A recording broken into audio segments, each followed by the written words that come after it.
Hi hello నమస్తే. నిన్న makeup అని ఒక వ్యాఖ్యలు చేసినందుకు మాజీ మంత్రి వైసీపీ నాయకులు గుడివాడ అమర్నాథ్ని మహిళా కమిషన్ విచారణకు పిలిచారు. ఆ విచారణ సందర్భంగా ఆయన విచారించారు.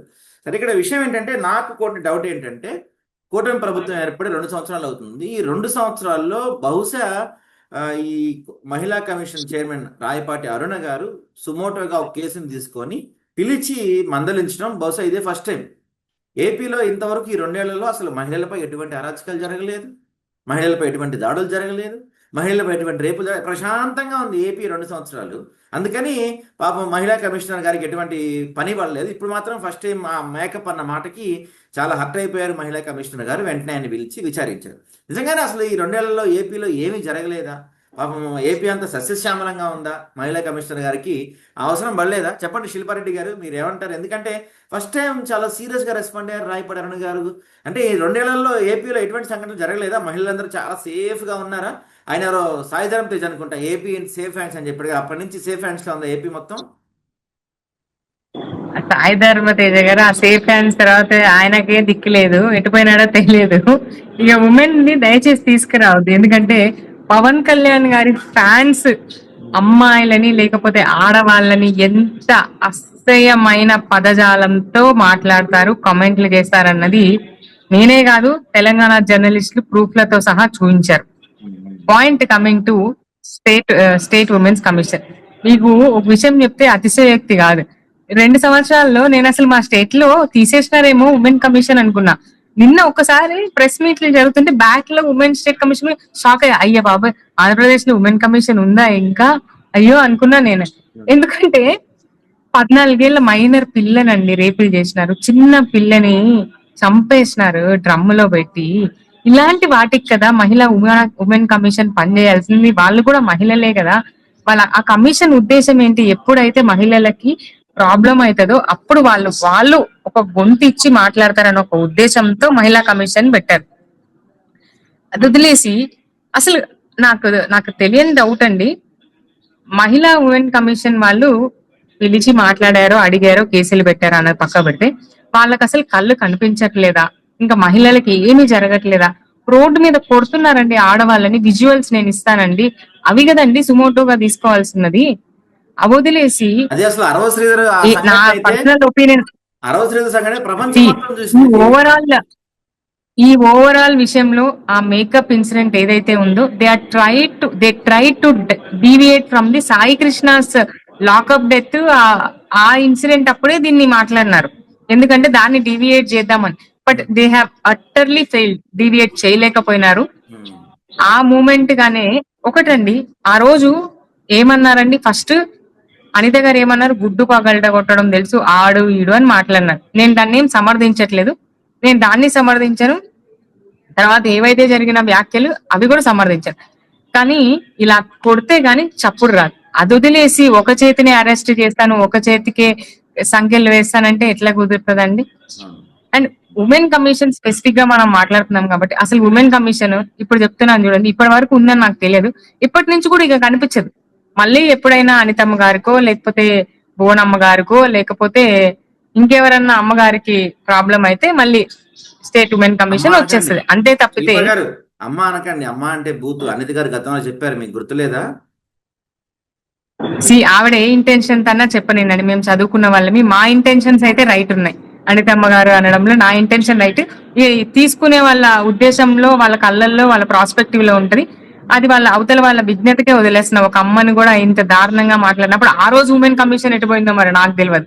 ఆ రోజు కూడా ఉమెన్ కమిషన్ ఒక్క కేసు పెట్టలేదు అమ్మ అన్న ఒక పదానికి. మళ్ళీ ఏబిఎన్ రాధాకృష్ణ అన్న ఒక వ్యక్తి అసలు ఎంత దారుణంగా తల్లిని, చెల్లిని, భార్యని ఒకటే దానికి కట్టేశాడు. ఆ రోజు ఉమెన్ కమిషన్ ఏమైంది? లేదు.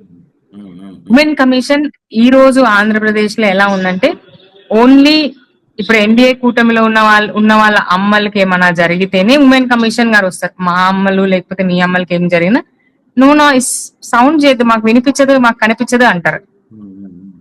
కానీ అసలు ఐఎమ్ సో సర్ప్రైజ్డ్, ఈ చిన్న మేకప్ విషయాన్ని ఉమెన్ కమిషన్ దాకా తీసుకెళ్లి ఇంత చేసి అంటున్నారు. ఈ వేదికగా నేను ఉమెన్ కమిషన్ గారికి ఒక విజ్ఞప్తి చేయదలుచుకున్నాను. ఏంటంటే నా దగ్గర ఆడియోలు ఉన్నాయండి. నేను ఒక కేసు పెడతానంటే మా ప్రభుత్వం నడుస్తుంది, నువ్వు ఎట్లా కేసు పెడతావో పెట్టని అన్న ఒక ఆడియో రికార్డింగ్ ఉందండి. అలానే వెనకమాల వచ్చి ఒక ఏటేస్తాము బీహార్ నుంచి మనుషులు తీసుకొచ్చిన ఆడియోలు ఉన్నాయండి. నేను ఒక మహిళనండి. మరి ఇప్పుడు ఉమెన్ కమిషన్ దీన్ని సుమోటోగా తీసుకుంటారా? తీసుకోరు. ఎందుకంటే నేను ఎవరో కదా. అదే నేను ఇప్పుడు గవర్నమెంట్ లో ఏ ఎమ్మెల్యేనో ఎంపీనో అయి ఉంటే నావి కూడా సుమోటో అయింది. మళ్ళీ ప్రతిపక్షం కాదు, మీరు నేను పవర్ లో ఉంటే నా అవుతుంది. మీరొట్టి శిల్ప కదా, శిల్పమ్మ అయి ఉంటే తీసుకునేవాళ్ళు. వద్దులేండి. వాళ్ళ దగ్గర నేను అమ్మ వద్దు, అక్క వద్దు, చెల్లె వద్దు, అమ్మమ్మ అంతకన్నా అవ్వద్దు. ఆనెస్ట్లీ స్పీకింగ్, ఉమెన్ కమిషన్ కి సిగ్గుపడాల్సిన ఇన్సిడెంట్లు జరిగాయి ఆంధ్రప్రదేశ్ లో. కానీ ఏ ఒక్క రోజు ఏ ఒక్క మహిళ, ఆ ఉమెన్ కమిషన్ లో ఉన్న ఏ ఒక్క మహిళ, ఇటు సైడ్ విక్టిమ్ ఉన్న ఏ ఒక్క మహిళ కోసం నిలబడలేదు. ఇంకా విక్టిమ్ బ్లేమ్ చేస్తుంటే ఆ మహిళలు కనీసం ఆసరాగానో భరోసాగానో ముందుకు రాలేదు. అలా ఉంది ఆంధ్రప్రదేశ్ లో ఉమెన్ కమిషన్. అసలు అరుణ గారు, I'm so sorry to say this, but మీరు ఒక మహిళే కదండి. మహిళలకి ఇంత జరుగుతున్నప్పుడు మీరు స్టేట్ కమిషనర్ గా ఉండి ఇది మీకు న్యాయం అనిపిస్తుందా, ధర్మం అనిపిస్తుందా? కనీసం మీ మనస్సాక్షినైనా ఒకసారి ప్రశ్నించుకోనండి. మా బోటు ఆడవాళ్ళ ఎంత మందో నలిగిపోతున్నాం, మాకు ఏం తెలియక, కనీసం కేసులు కూడా పెట్టలేక. రైట్. అదే ఇక్కడ నాకు కూడా సర్ప్రైజింగ్ ఏంటంటే అసలు 2 సంవత్సరాల్లో నేను చూస్తున్నా కదా, ఎక్కడా కూడా ఉదాహరణ ఇందాక మీరు చెప్పినట్టు ఏబిఎన్ రాధాకృష్ణ ఆ, భార్యల్ని సొంత చెల్లెలు అనుకుని పెళ్లి సంబంధాలు చూస్తారన్న మాట బహుశా ఇంతవరకు ఎక్కడ నేను వినలేదు. మీరు అట్లా అప్పుడు అనకండి, అది పత్రికా స్వేచ్ఛ. ఏబిఎన్ వాళ్ళు చేస్తే మాత్రం, పక్కోళ్ళు చేస్తే మాత్రం తప్పు. ఉమ్, అప్పుడు కేసు పెట్టింది లేదు, తర్వాత 14 ఏళ్ళ అమ్మాయి పైన జరిగినప్పుడు కేసు పెట్టింది లేదు. చాలా జరిగినాయి, ఎప్పుడు రాని మహిళా కమిషనర్ ఈసారి ఎందుకో మరి ఎవరు ఇప్పుడే నిద్ర లేపారు ఎవరన్నా, లేకపోతే ఇప్పుడే గుర్తొచ్చిందా ఆమె పోస్ట్ ఉందని, ఏం లేకపోతే లేదండి, నిద్ర ఏం లేపలేదు. ఆవిడ మొత్తం కళ్ళకు గంతలు కట్టుకున్నారు. అనితమ్మ గారు వెళ్ళి తీశారు చట్టాన్ని, న్యాయాన్ని. హోమ్ మినిస్టర్ కదా, వెళ్ళి తీశారు. అందుకే అనితమ్మ గారి ఇన్సిడెంట్ లో అట్లా జరిగింది. అంత సీరియస్ గా తీసుకున్నారు. ఉమ్, ఉమ్, ఉమ్. అసలు సీరియస్ గా తీసుకోవాల్సి ఏమన్నారండి? ఐ అవునవును. నో అమర్నాథ్ అన్న పర్సనలీ, ఉమ్, అమ్మ ఉమ్, అని తప్పితే ఇంకేం పిలవరు ఎవరినైనా, ఆడపిల్లని కానీ చిన్నపిల్లని కానీ. ఉమ్, చాలా మర్యాదతో మాట్లాడతారు అన్న. ఉమ్. అలాంటి వాళ్ళ మీదనే మీరు ఇలాంటి బురద జల్లాలి అనుకున్నప్పుడు they choose the wrong person. అవునవును. బేసిక్ గా ప్రజలు కూడా నమ్మరు. ఇప్పుడు గతంలో మొన్న ఏం జరిగిందంటే ఈ కూటమి ప్రభుత్వం వచ్చాక ఎప్పుడో వైసీపీ వాళ్ళ కొంతమంది కార్యకర్తలు వీళ్ళందరూ పెట్టిన సోషల్ మీడియా పాత పోస్టులు తీసి కూడా కేసులు పెట్టారు. అలానే నేనేమంటానంటే మరి గతంలో పవన్ కళ్యాణ్ గారు కూడా కొంతమందిని డిస్కో రాణి అన్నారు. నువ్వు కూడా నా గురించి మాట్లాడుతున్నావా, ఇవి కూడా బయటికి తీసి మరి ఉమెన్ కమిషనర్ గారు కేసు పెట్టచ్చు కదా. అవి వదిలేయండి. వీళ్ళు గవర్నమెంట్ లో ప్రస్తుతం ఉన్న కూటమి గవర్నమెంట్ వచ్చాకే చాలా అసభ్యకరమైన పదాలు వాడిన ఉమ్, ఎమ్మెల్యేలు ఉన్నారు. అవును.